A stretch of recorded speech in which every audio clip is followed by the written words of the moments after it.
Boss, makinig ka muna sa akin.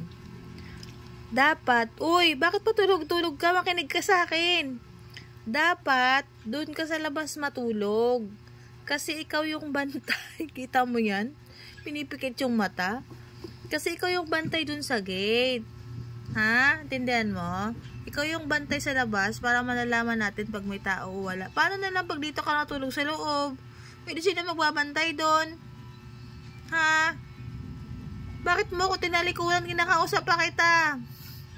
Uy, kinakausap kita. Ba't mo ako tinalikuran? Ha?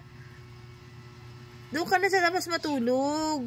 Kasi ikaw nga bantay doon, di ba? Sige na. Doon ka na sa labas. Tayo na. Tayo na. Uy. Ay, Gus. Tayo na. Tayo na yon. Tayo ka na sa labas ka na. Labas ka na doon. Sa labas ka na, bilis. Labas ka na. Labas ka na doon ka sa labas matulog kasi ikaw ang bantay doon. Ayaw mo. Ayaw mo talaga. Ha? Ayaw mo. Psst. Narinig mo ako? Ayun, tayo na. Tayo na. Tayo na. Very good.